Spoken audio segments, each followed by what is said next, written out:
자, 그리고 한동훈 전 대표가 국민의힘에서 제명을 당하자 가장 크게 목소리를 내면서 반발하는 사람이 있죠. 바로 오세훈 서울시장입니다. 한동훈 전 대표의 제명 소식에 반응은 거칠었습니다. 화면 보시죠. 당을 자멸의 길로 몰아넣었습니다. 당의 날개를 꺾어버리는 처참한 결정입니다.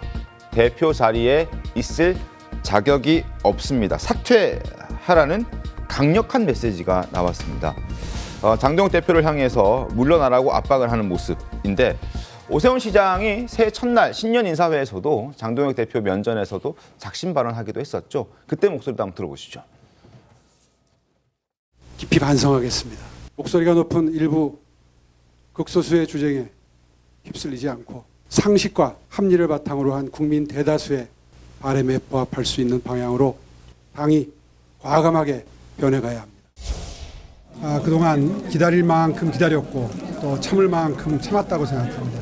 그동안에 당 대표께서 기다려달라는 말씀을 많이 하셨는데요. 적어도 계엄을 합리화하거나 옹호하는 듯한 발언은 더 이상 우리 당에서 나오지 않았으면 합니다.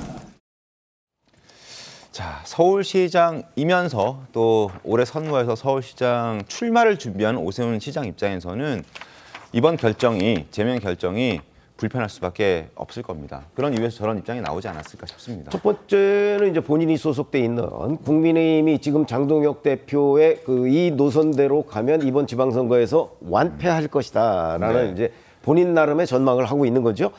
지금 오세훈 서울시장은 20년 훨씬 넘게 정치를 했습니다. 그렇기 때문에 이런 흐름을 전체적으로 저는 뭐 간파할 수 있다고 보고요.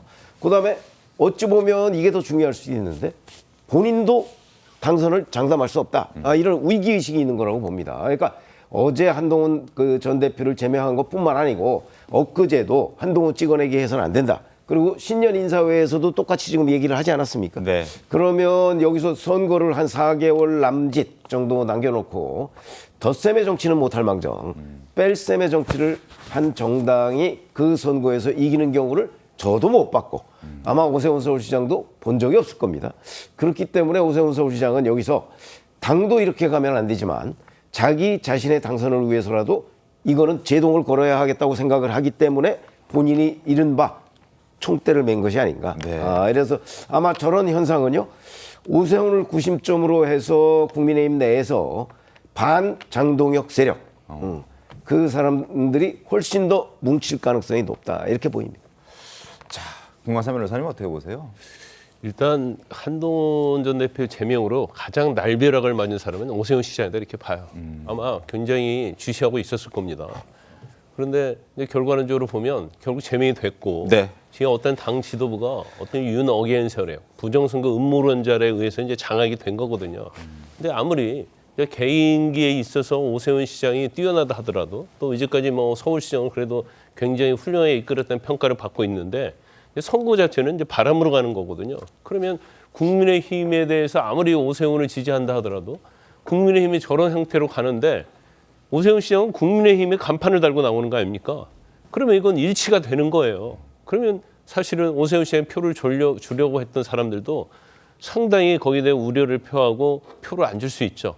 그러니까 오세훈 시장이 사실은 이제 참다 못하다가 제명이 되니까 이제는 더 참을 이유가 없는 거죠. 왜냐하면 자기 운명이 뭐 엄청나게 정치의 운명이 엄청나게 지금 영향을 받을 가능성이 크거든요. 그러니까 사실은 뭐 당대표 내려와라 뭐 이런 얘기 하기 어렵잖아요. 네. 뭐 국민의힘이 자멸의 길로 가고 있다 이런 말 하기 어려워요.